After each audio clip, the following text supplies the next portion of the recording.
2020, nous poursuivons les actions engagées à destination de nos ressortissants avec quelques temps forts cette année. Le premier concerne l'inauguration de la boutique connectée. Nous avons décidé d'accompagner la transformation numérique des commerçants en mettant à leur disposition un espace où ils trouveront toutes les solutions numériques intéressant leur activité, avec un gros focus sur les solutions numériques locales proposées par nos startups locales, puisque nous avons dans notre plan de mandature un accompagnement très fort de tout l'écosystème numérique. Et donc le deuxième temps fort est en lien avec cette boutique connectée, c'est l'inauguration du village BASCA, qui est une opération que nous menons avec le Crédit Agricole, qui va ouvrir ce lieu d'hébergement des startups. Un certain nombre d'entre elles ont été sélectionnées, 18 pour commencer. Et donc ce sont les deux temps forts sur la partie numérique, mais nous avons aussi des choses prévues sur la cybersécurité, avec le lancement de notre centre de cybersécurité, plutôt dédié aux petites entreprises qui n'ont pas en leur sein de services informatiques. Et puis nous continuons à travailler en 2020 à tout ce qui est montée en gamme de nos ressortissants en matière de commerce, avec la mise en avant de la marque Qualité Commerce, accueil, qualité, commerce et services, avec la marque Qualité Tourisme. Là aussi, des efforts importants sont faits avec un renforcement des équipes dédiées à ces secteurs d'activité.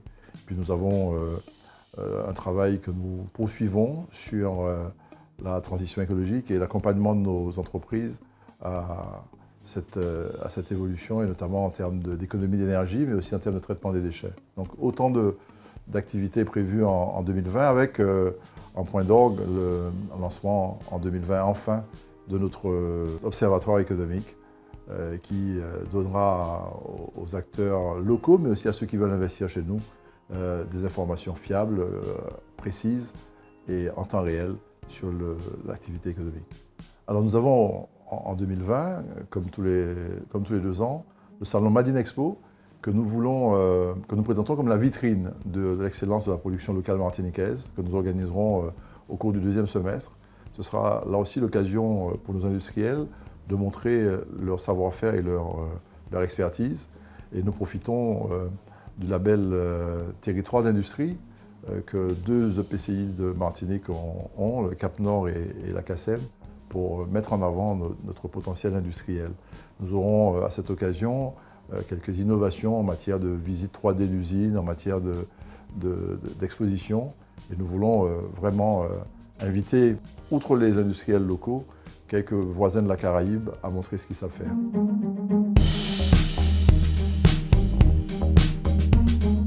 Alors, nous avons ce problème démographique qu'il faut absolument prendre à bras le corps, et un territoire qui perd 4000 habitants par année a du souci à se faire. Mais nous pensons que nos jeunes doivent revenir après avoir acquis une première expérience dans l'Hexagone ou ailleurs. Ils sont citoyens du monde, et donc on comprend parfaitement qu'ils aient envie de se former, de commencer à travailler ailleurs. Mais il est important qu'ils mettent à disposition de leur territoire les expériences et leurs connaissances, une fois qu'ils se sentent mûrs et en capacité de revenir. Et nous devons tout faire pour que les opportunités d'emploi et les opportunités de reprise d'entreprise qui se présentent à la Martinique leur soient connues. Et donc nous avons, dans les projets de 2020, en lien avec la Chambre des métiers de l'artisanat et Martinique Développement, la mise en place d'une bourse d'opportunités pour les échanges entre cédants et repreneurs. Et là aussi, ça peut être une occasion pour certains de franchir le pas de l'entrepreneuriat tout en revenant dans leur territoire. Et il y a quelques exemples emblématiques qu'on peut leur montrer. Et j'ai toujours plaisir à parler dans le secteur de l'énergie de Green Technology et France Bader, qui aujourd'hui, avec une vingtaine, voire une trentaine d'ingénieurs originaires des Antilles et de la Guyane, a monté un projet qui aujourd'hui rayonne sur la Caraïbe, puisqu'ils sont aussi présents à Sainte-Lucie. Dire à nos jeunes qu'il y a du potentiel chez nous, qu'il y a beaucoup à développer en numérique, en conseil, en activités diverses. Il y a vraiment des choses à faire, il faut qu'ils reviennent.